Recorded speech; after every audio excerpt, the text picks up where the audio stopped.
Bonjour à tous. Eh bien, on a noyé le petit jaune. Il y a plus sur la Côte d'Azur. Le terrain est subitement tombé très souple. Tous les entraîneurs déclaraient à la grande chaîne du cheval, notamment le Prince Régnier et Monsieur Scudder, qu'on aime bien, on les aime bien, mais ils étaient pessimistes au dernier moment, alors qu'on les a joués et que si on écoute bien ces grands bonhommes du monde des courses, si vous, au dernier moment vous sentez que rien ne va plus alors que vos chevaux sont écrasés d'argent, notamment d'Artunji, n'hésitez pas une seconde à faire forfait pour ne pas ruiner les turfis. Il faut faire forfait quand vous voyez que tout n'est pas réuni, qu'il y a des soucis de dernière minute. Faites forfait, c'est la demande de Jean-Marc. J'espère que je vais être écouté. N'ayez pas de scrupules, mesdames et messieurs les entraîneurs, au dernier moment, quand vous sentez que ça ne va pas, de rentrer aux écuries, tout simplement, où ça marche aussi au trot.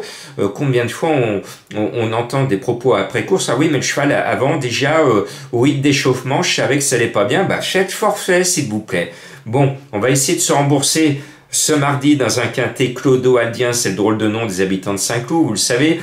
Pour moi, il semblerait que ce soit le jour de gloire de Recoupe, le cheval de Dédé Fabre, entraîneur classique, celui qui est éternel dans les programmes classiques et que j'avais vu débuter en obstacle. C'est un entraîneur que j'estime beaucoup. Je surnomme Dédé parce que mes parents s'appelaient tous les deux André, et pour moi ce diminutif Dédé, c'est un diminutif d'affection parce qu'on ne peut pas trouver plus grand homme classique dans le monde des courses de galop. Le seul regret que j'ai, et vous le savez, c'est qu'il ne parle pas à mes confrères, donc il ne déclare rien sur la forme de ses chevaux, et c'est préjudiciable pour vous les turfistes parce que vous ne savez pas exactement ce que pense l'entraîneur. Bon, c'est comme cela, comme dirait une certaine Yvette, je vous avais dit pourquoi dans le passé.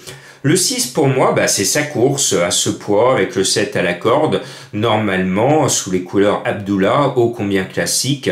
C'est un cheval qui n'a jamais été ni élevé ni acheté pour courir ce genre de petit lot, donc je le mets en tête. Et puis le 7 népalais, il a super bien couru la dernière fois, c'est un chapet monté par le jockey maison Pasquier.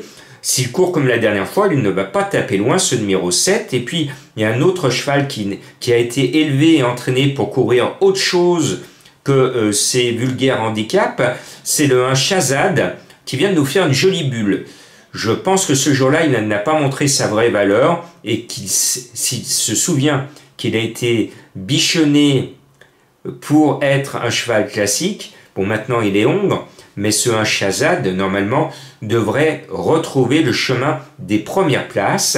Et puis, le 3 Woodstone est dans son jardin à Saint-Cloud, 6 à la corde, Maxime Guyon. Je suis obligé de vous le proposer. J'aime bien ensuite le 12, Let It Fight, parce que si Rudis en met 2, il ne fait pas de déclaration à mes confrères, donc je devine que son cheval le mieux placé au poids peut se révéler et se réveiller, même s'il a tiré le pire numéro à la corde, le numéro 16. S'il en met 2, c'est Rudis, c'est qu'il veut en mettre au moins un à l'arrivée. Donc je tente le coup spéculatif de mettre plutôt le 12. Et puis j'aime bien un cheval, mais il fait une énorme rentrée. Il est favori de la presse, c'est le 5, Vuisupo Nastar. Quel nom rigolo. Bon, généralement il court bien frais. L'année dernière, pour sa première course 2022, il a gagné. Il va essayer de faire aussi bien en 2023, mais de là à l'annoncer, à le mettre chaud favori, il y a un pas que je ne franchis pas.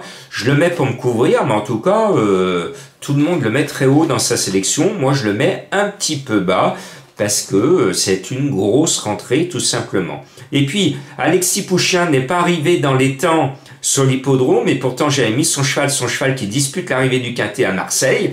Bon, j'espère cette fois que Alexis, qui a dû faire le voyage pour rien à Cagnes, va attraper le bon RER pour arriver à la bonne station pour courir à Saint-Cloud. Si tel est le cas, je pense que Alexis, que j'adore, va amener à l'arrivée le 9 Mister X. Je vous avais conté il n'y a pas si longtemps l'histoire de Monsieur X qui avait défrayé la chronique avec ses équipes de joueurs au moment de la création du tiercé, Monsieur X reste quand même un personnage dans le monde des courses, un personnage troublant. Donc ce 1 Mr. X nous rappelle ce drôle de personnage.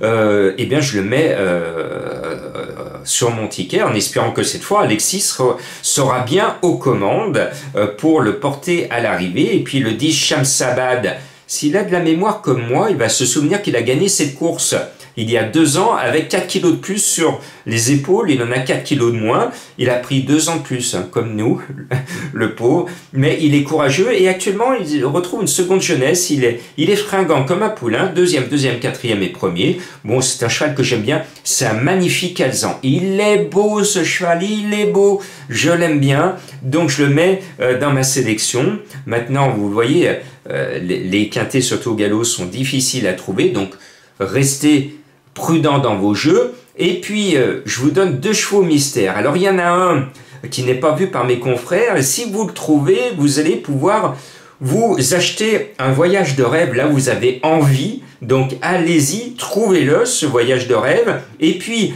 un autre me permet de rappeler la belle époque des canuts sur la colline qui travaille. Parce que nous, on a 2 collines.